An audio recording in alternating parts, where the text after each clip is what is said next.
Hello, everybody, and welcome to the Women's Soccer Show. I'm Sara.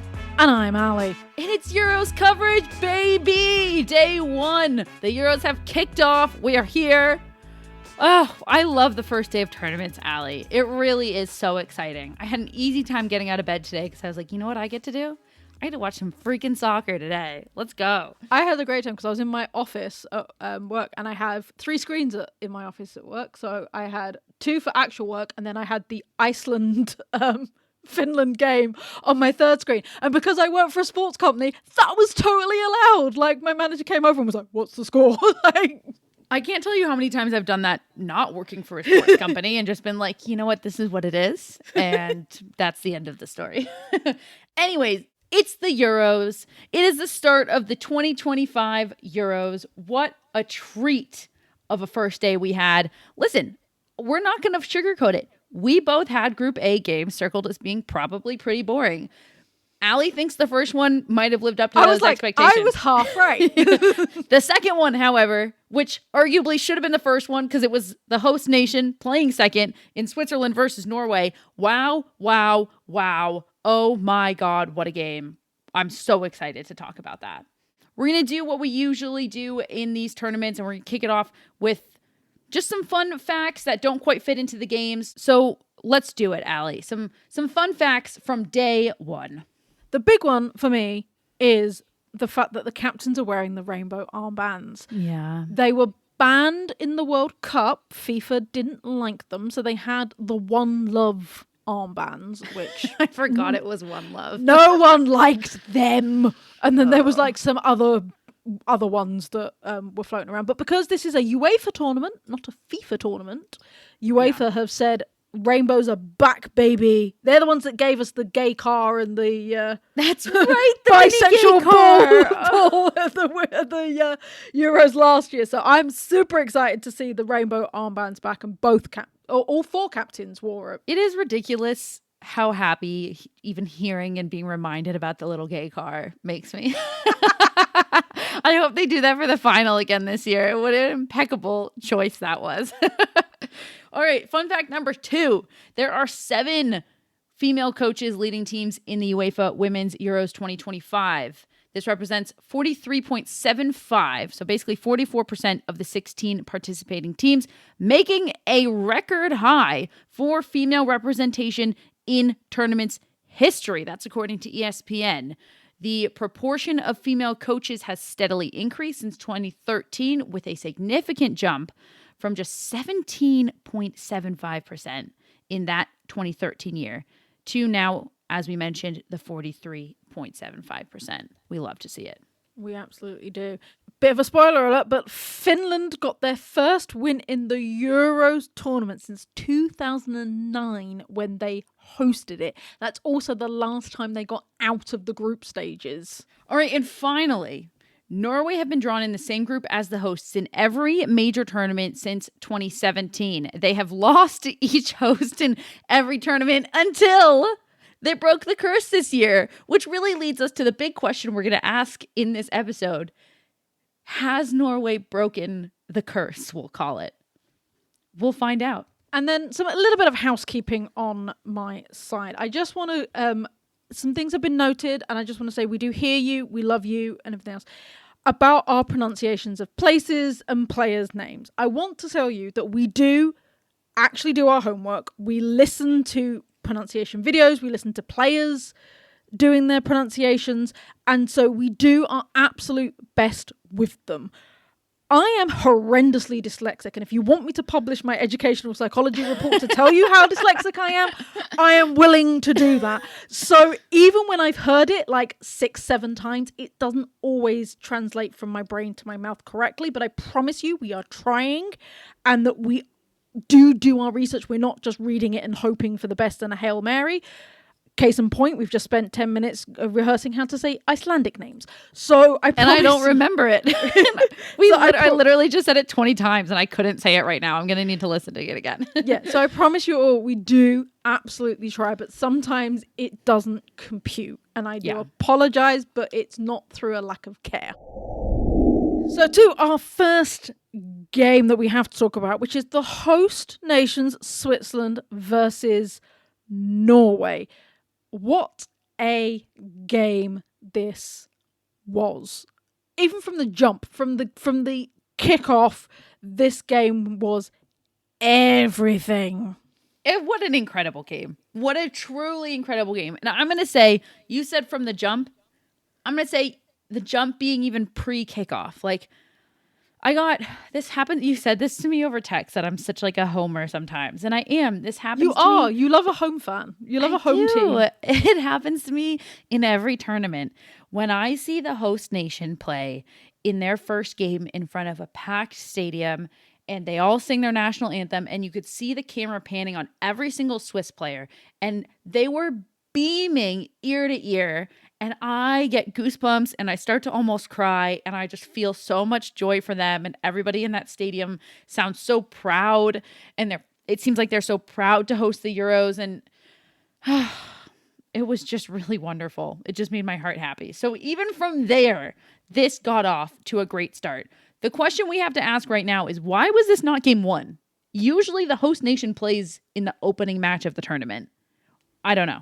I think it's timing. I think it has to be timing because they just the way that everything's fallen, because they had the opening ceremony and then this game, but then there was a game before. It's a bit like with the Olympics and the fact that the football kicks off before the actual opening ceremony. It's a timing issue, I believe. So let's just get into it, because Norway won 2-1 over the hosts Switzerland. And like you said, Allie, right from the jump, I don't even know what to begin with, but maybe it's the fact that, from the jump, Pia Sundhagen's team, Switzerland, took it to Norway. They did not miss a beat. They looked confident.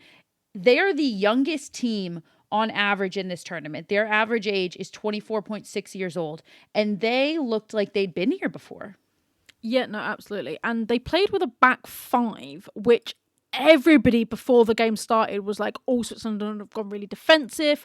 We think they're going to just, close down, low block like Norway. And it's going to be a bit of a, ping pong match, but it's not really going to go anywhere. Literally, even with a back five, Switzerland were pinging balls forward. They were going on the attack. They were the aggressors. It was beautiful. From the very beginning, Switzerland were like, this is our home turf. This is our nation. We are going to take it to you.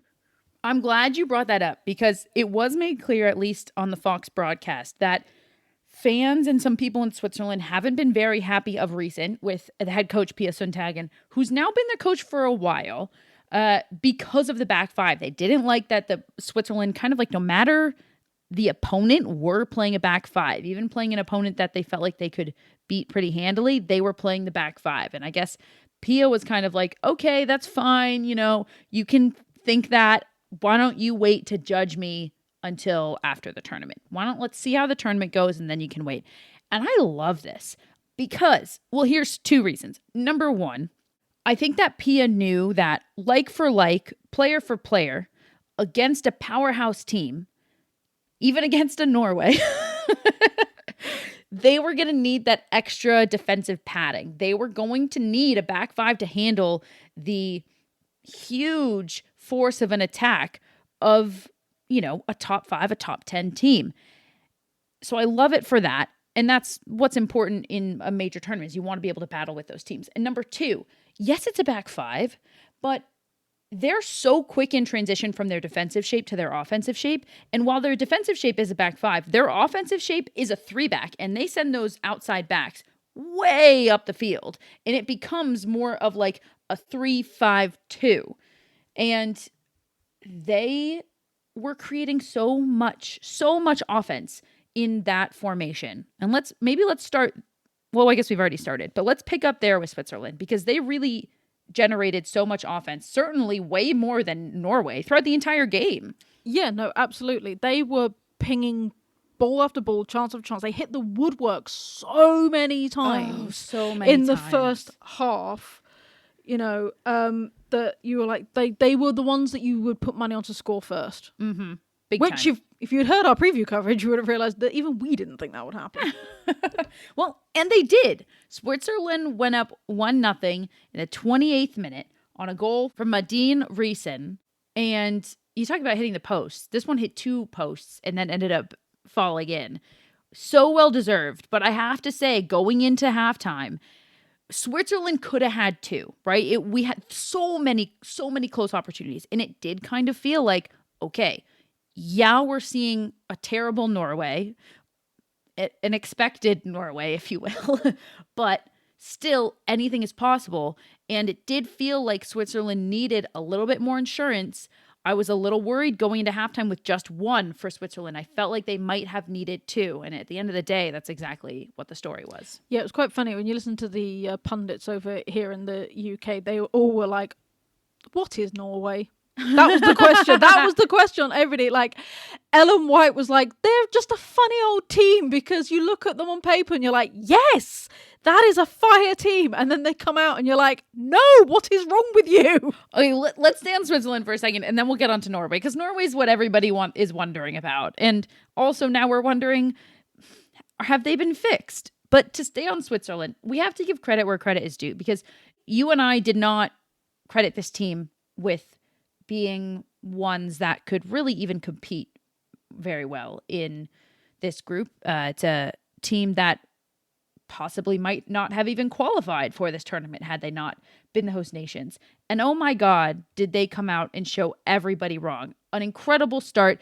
And you know what? It wasn't just a start. They maintained this through the full 90 minutes, and they have me believing that if they can replicate this gameplay in the next two matches, they will advance. So much energy in front of that home crowd. The central midfield was really able to hold their own and progress the ball forward in the middle of the park. They created great chances and a couple of great defensive saves. And it, at the end of the day, they really were the better side for 90 minutes. Absolutely. Can we talk about their goalkeeper for a moment? Yeah, let's. Because I will say this game was like goalkeeping excellence from both sides. The saves that they made were incredible now. So their very young goalkeeper, who has just signed for Chelsea, she going into the Chelsea cohort, Peng, made some incredible saves to keep Switzerland within touching distance of winning. This was her 11th cap. This was her 11th senior national team appearance. I'm going to say that again, because what a moment in front of her home crowd in a home opener of a home Euros. She's 23 years old. She's playing in her 11th senior national team game ever. She's starting against Norway. I mean, incredible. She was incredible. It lends itself to this entire narrative that we have for Switzerland, that they're so young, but they play well beyond their years. And you wouldn't really know that this is the first big major tournament. This is the first Euros for a lot of them.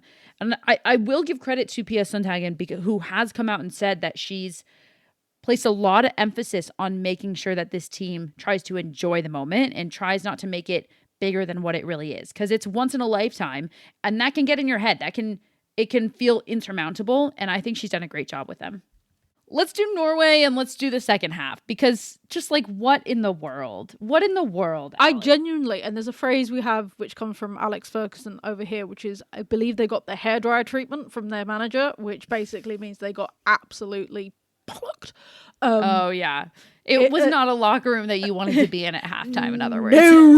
No, because the first half Norway were the Norway we've come to expect. They were disjointed. They had no real firepower about them at all. Like, I talk about Graham Hansen all the time about she's one of the greatest talents. She gets so overlooked because she's one of the greatest, like, in that midfield/striker position. And she was non-existent in that first half. The same with Hegerberger. Everybody was just not there for Norway. And Switzerland completely nullified them. So, yeah, you didn't want to be in that dressing room for that halftime talk. They had one opportunity in the first half. It was really well defended by Noelle Maritz, who saved a goal. But other than that, they didn't have any opportunities. You're right. They came out differently in the second half. And we do have to talk about, like, what changed? Where are they now? But at halftime, I literally texted somebody, there are few truths in this world, but Norway shitting the bed in a major tournament seems to be one of them.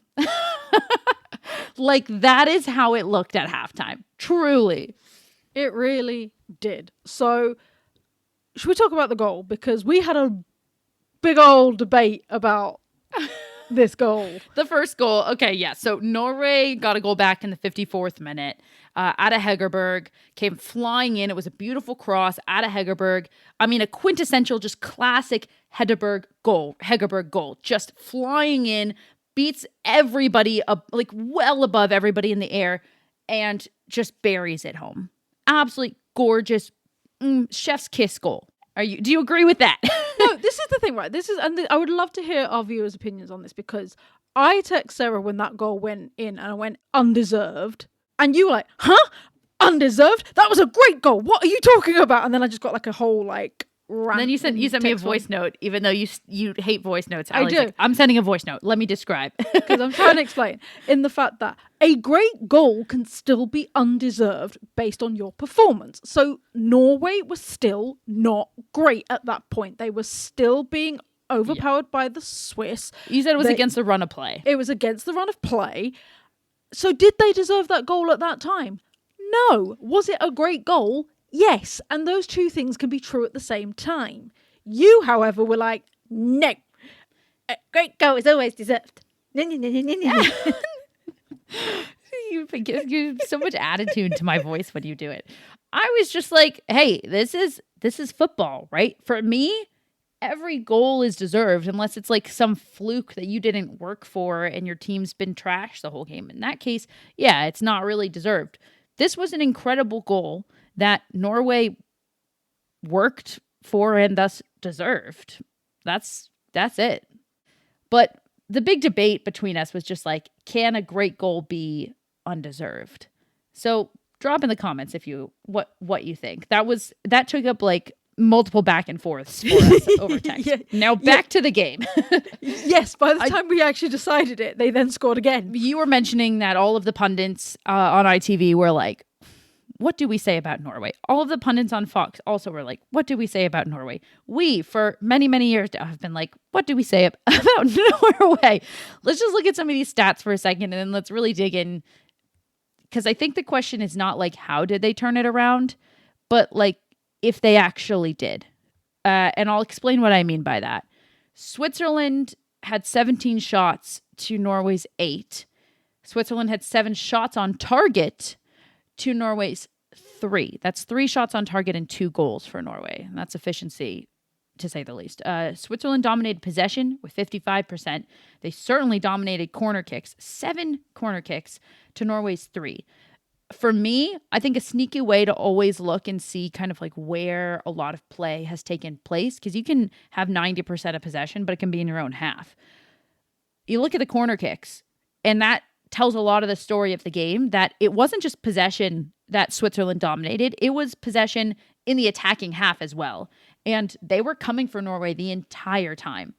Another great indicator is there was 6 goalkeeper saves from Norway's goalkeeper to 2 from Switzerland. Touches inside the box, 26 touches on average with Switzerland, at 13 from Norway. So yeah, it definitely felt like, again, it was against the run of play. I do think that gave them a lot of confidence going level, and then it was a very unfortunate, talk about an undeserved goal. It was a own goal. Yeah, that was tough. It's still created by Norway. And the fact that all of this happened, like they scored their first goal in the 54th minute, the own goal happened in the 58th minute. I swear it felt like it was within the same minute that these 2 goals happened. It was like boom, boom, so quickly. The own goal was, like you said, so sad and disheartening, because it's just classic. If you play defense, you've scored an own goal, because when you're running back towards your own goal and you're facing your own net and you try to make a defensive play, sometimes the ball just goes the way your body's facing, and that's what happened. You're not a defender until you score an own goal, my coach always says. It truly, and to be fair, if that hadn't happened, I think Hegerberg would have been there to put it away anyways, because she was making that run into the box. So I think no matter what, that ball might have hit the back of the net. But that was kind of it. Like, those 2 big chances, which they put away, I'm trying to like flash back to this game, and I'm thinking, were there other big opportunities? And nothing's coming to mind. Whereas Switzerland, tons and tons and tons of opportunities. So I don't know. I guess the question really is like, when I said the question is not how did they turn around? It's if they turned it around. Yes, they got 2 goals, but is this enough for us to sit here and say, like, hey, Norway have figured it out? No, I don't think they have. Case in point, let's talk about the madness that was like for about 5 minutes. So Norway get a penalty. This just ended into utter chaos. This is when this game, I think everybody was texting each other like, wait, what? Wait, what happened? Wait, what was it? Hold on. It was a penalty? Wait, was it offside? Wait, what? Yeah. Is this what you call after darking? Yeah, truly. A missed penalty kick also by Ada Hegerberg. My goodness. Yeah, and like it was a poor penalty. It was a poor pen. Like her placement was terrible. You can see she was doing the slow run up to try and put off the goalkeeper, and then it just went left. Yeah. And so, but even then the penalty was controversial because yes, the player had their hand up and it was in an unnatural position, but the ball hit their hand. They were dealing with a player that had been pushed over and it felt very unfair, but VAR said that it was a pen. It was just my least favorite type of penalty kick awarded because yes, it was a handball in the box, but it's not like Norway were about to score and then the handball got in the way of that. It was nor did it change the ball's direction. It was just a thing. So that happened. So you're like, right, justice because that really shouldn't have been a penalty. Then ball gets booted straight up to the other end, and then the ref blows for a penalty for Switzerland. Yeah, for a foul where they said that the player got dragged into the box. Got dragged down in the box. You then watch it and you think, there's not really that much contact. There was a little bit of an arm, but to be really. I was really pulling for Switzerland in this game, which I texted you. I was like, who cares about my bracket? Let's go host nation. And I just wanted them to win in front of those stands. Speaking of being a homer. And I was sitting here being like, hey, that feels equally fair in my eyes as the penalty kick given for that stupid handball, like pretty far out in the 18. So whatever. But and it wasn't even given. No, it wasn't even given because there was an offside in the build-up. And when they showed the offside, it was basically... a pinky toe. Basically, as Ellen White, the great Ellen White, who I will always turn to in times of trouble, said, if she'd been a size 6, it would have been a penalty. If she'd been, she's a size 7, it's not. Like, spoken as a true forward, Ellen White. It's true though. It's true. Offside by a pinky toe. It was genuinely the minutest of offsides, but like. Yeah, I have to say though, that's how it felt for the rest of the game for Switzerland, where they were so close to equalizing so many times and they just didn't. And that's why I agree with your answer that, this does not mean all things are groovy and solved for Norway. Is it like a shining light because we didn't even see them put a half together really in the last major tournament that looked this good? Well, it didn't even look this good, but a win? Like, what's the stat? It would have been their 7th defeat across 8 straight European Championship games. They would have lost 7 of 8 games in the Euros if they had lost this game, which is how it looked at halftime. So anyways, this is all to say, Norway, you haven't convinced us, but you gave us a little something, and we applaud you for that, kind of. And Finland were technically the first game. It wasn't the greatest opener to a tournament, shall we say. Now that I watched Switzerland-Norway, I would concur. But while I was watching this game, Iceland-Finland, in my excitement, because it was the first one on, I was just happy to be there. I was like, we got football, baby. And Iceland were really poor. But I was really vibing with what Finland had going on. And you were like, oh, both teams are trash. This whole game is trash. Oh, it wasn't quite like that. I thought they were both really, really sketchy. And I think Finland got into the game as it went on. I thought both were, especially the first half was it was just really... Ugh. Yeah, I'll say in hindsight, the first 45 were cagey. Both teams were cagey. Oh yeah, that's a fun fact for people. So all of Iceland's names end exactly the same way because in Icelandic it means daughter of. So you take your father's name and then it ends in the same way. Except for there is one player who I believe is Icelandic due to her mother. So therefore her surname is just Janssen. It makes, I don't know why, like, I'm not laughing at her, but it just makes me laugh because you've got all these players with exactly the same name, and then it's just Janssen. I love that though. That's a good little fun fact for everybody to know. There you go. Yeah, fun fact. And for the men, it's son, because it's literally son of.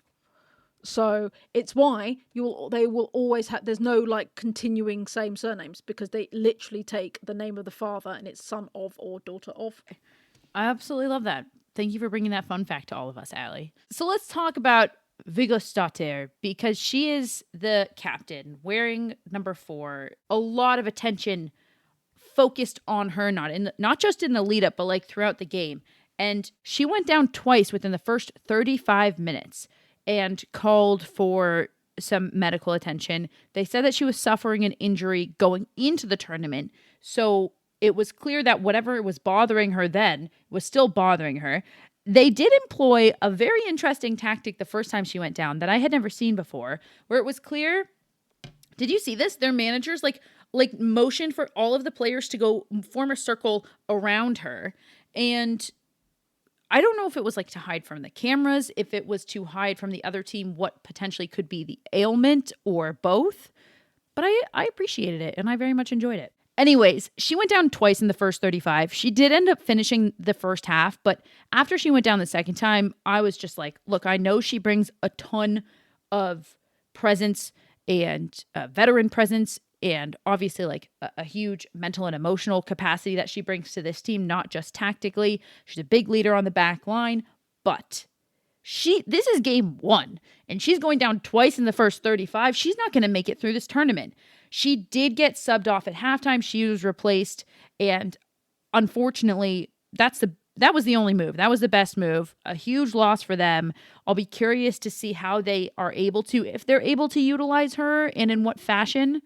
But my heart breaks for her, because that's really painful. Yeah, and that was just the start to Iceland's woes. Yeah, I mean, I wouldn't even have called it the start. I feel like the woes really transpired from second number 1. They just like were on the back heel. They came out totally on the back heel with nothing, really. Yeah, I think they had one tactic, which was the play with the really long throw-ins, which you were like, I hate when they do that, and then they almost scored from it. You're like, huh. Typical. It's Jan Jonsdotter, who is actually on her way to Angel City. I think that they said that about 10 times on the Fox broadcast. She's their young star, right? She's 24 years old. She was playing out on the left wing for Iceland, and Finland absolutely nullified her. Every single attack that Iceland created was created by her, whether it was the long throw or it was just her creating opportunities on the counterattack. They were certainly the more explosive team, I would say, Iceland, but Finland did a really great job to nullify her in the sense of just not letting her get the ball. It wasn't like, oh, when she gets the ball, this is what we're going to do. It was like, no. We're going to play down our left side, Finland's left side, because she's on Iceland's left side. So why are we going to keep the ball on Iceland's left side so she gets a lot? No. Let's keep it all the way on the other side of the field, and let's play down that left-hand side, which frankly, it felt like that was their strongest side anyways. So much so that Iceland ended up switching Jónsdóttir to the right side, well, more centrally, really. So just so she could get on the ball more. Yeah, it did feel very one-dimensional from Iceland. I will say that they just literally were going to ping the ball over and have her do something with it. And it almost came off a couple of times. It did. It almost came off a couple of times, but Finland got very wise. I think Koivisto, who took a ball to the face, which every defender's done, and it's just like, sometimes you just have to put your face in the way. Dude, that looked like it hurt also. All of the pundits were like, ooh, maybe it was a handball. I was like, no, that hit her in the face, you guys. Give her credit. Stopped a goal with her face. Yeah, Siobhan Chamberlain was on comms for over in the UK, and she was like, no, that was her face. That very much was her face. Yeah, big time. Again, some great goalkeeping, but you mentioned Koivisto, and I want to stay on Finland because Koivisto was one of a few players on Finland that had absolute standout games. Koivisto in the back line, she was playing in right back, and she was essentially tasked initially with shutting down the star Jónsdóttir, who Iceland was really trying to play through quite a bit. And then on the other side, Katarina Kosola, who ended up being the goal scorer. Now, she was the one wearing number 9 for anybody who's listening. She was the goal scorer, and she was the one who was really creating some dynamic elements down that left-hand side and orchestrating a lot of Finland's attack down that left wing. And she was standout, impeccable. I promise I'm not just saying this because she's a West Ham player, but Una Siren, there was not a blade of grass she did not touch in that game. She was doing what she's been doing for West Ham all season, in the fact that she was being that link-up piece. She was number 13 for anybody who was watching, between defence and attack, and just snuffed out everything that Iceland tried on that side. Yeah. So, yeah, it was. Do you know what? Finland really came out and went, nobody really knows who we are. Nobody's really been paying attention to us. So let us show you who we are. I really was just astounded by those 2 players we just called out. Like, I'm looking at my notes and I wrote Koivisto, impeccable defending.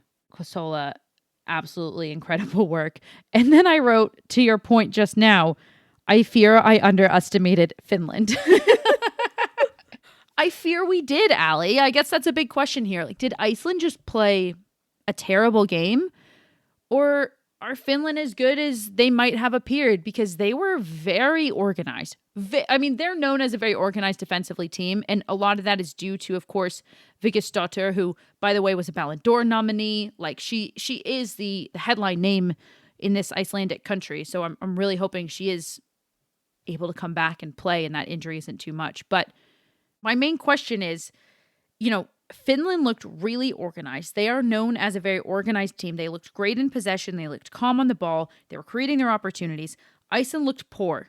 Are Finland the real deal? I think Finland are really good at capitalizing, because there's one thing we haven't talked about that we have to talk about, which is the red card incident, which nobody noticed. Like, literally, because the cameras weren't on it. Yeah.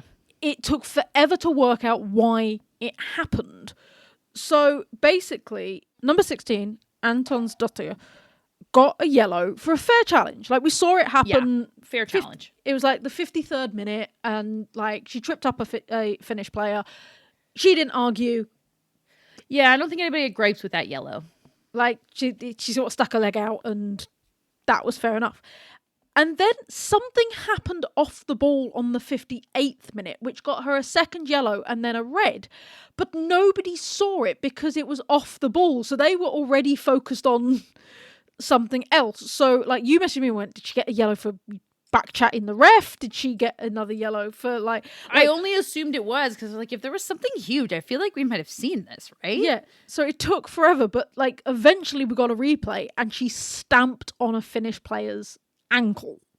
And again, it's one of those ones where it was like mistimed. Like, she's gone for the ball's already moved by the time. Yeah, it really didn't look malicious, I will say. Yeah, no, I don't think it was at all. I genuinely don't. I think it's one of those things, and again, it's happened so many times where they've moved the ball quicker than you can stop yourself from pulling out of a challenge.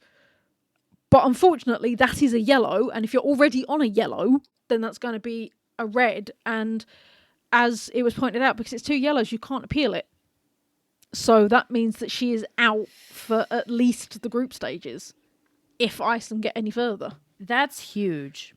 That is huge. Yeah, so that's massive. And I think that Finland managed to capitalise on being 1 player up. Oh, big time. I mean, at that point, it kind of felt like it was already going Finland's way. At that point, it really did feel like Finland were going to snag a goal. And the moment Iceland, well, actually, ironically, the moment they went down to 10 players, they had like a couple of their best opportunities. Yeah, they really did. I think I sent out a tweet being like, LOL, why are Iceland creating more chances with 10 than they created with 11 in this entire game? But then after those maybe 3, 4, 5 minutes of opportunities from Iceland, it was over. Finland took over, put the ball in the back of the net in the 70th minute, and that was all she wrote. We talked about all of these teams in the previews leading up to this, so we've kind of followed their journeys into qualification and into this tournament. And Iceland played a lot of tough opponents coming into this tournament. They played the USA, they played France, they played a lot of top teams. And they played, I think, only one team that you would consider a team that they're you circle that and like they're going to beat that other team. And I forget who it was, and I'm not looking at it right now, but it's kind of besides the point. I saw that as a really good thing that Iceland had come into this tournament well prepared against strong competition.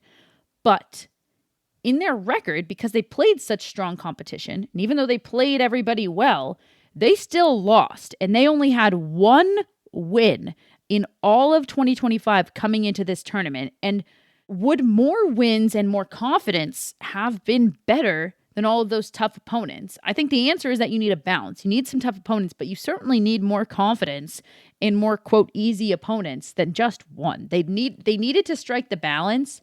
And yeah, they were challenged, but I don't think they have any confidence in themselves at all.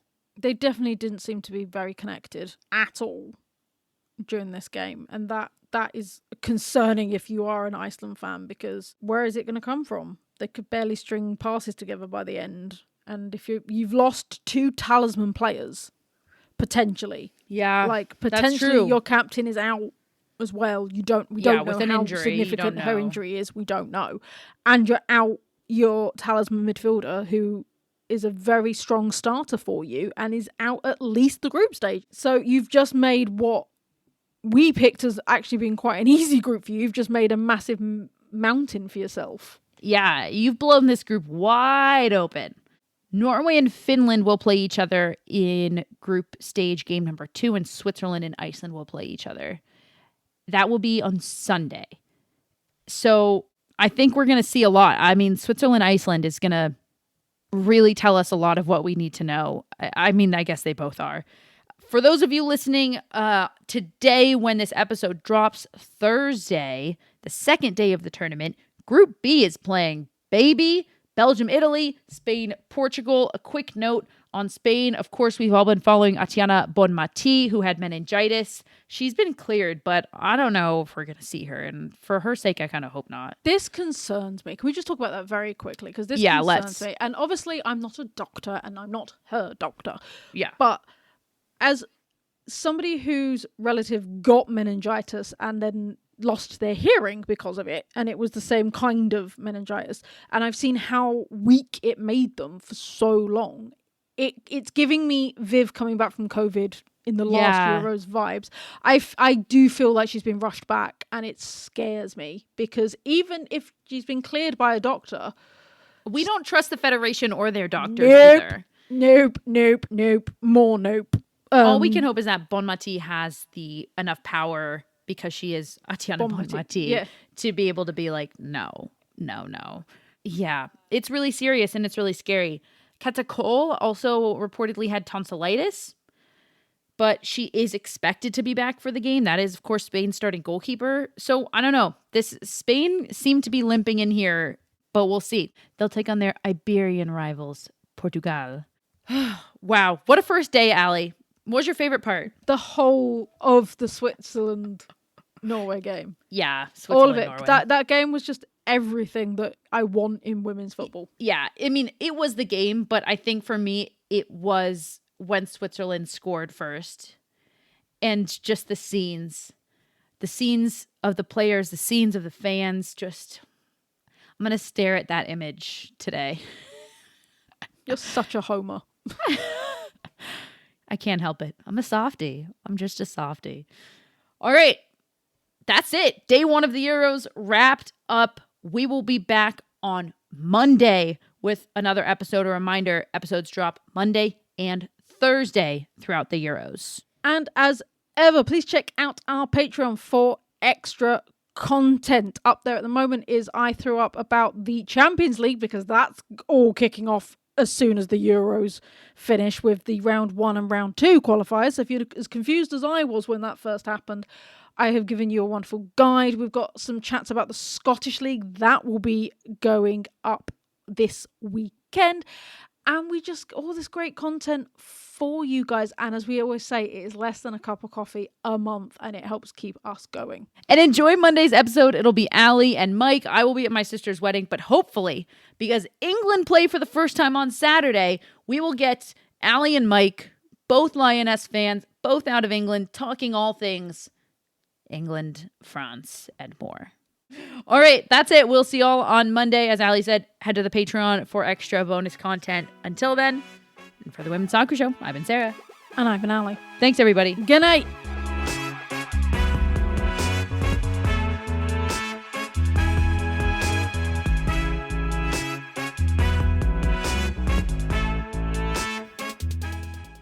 This podcast was edited by Monkey Hill Media. Visit monkeyhillmedia.com for more information.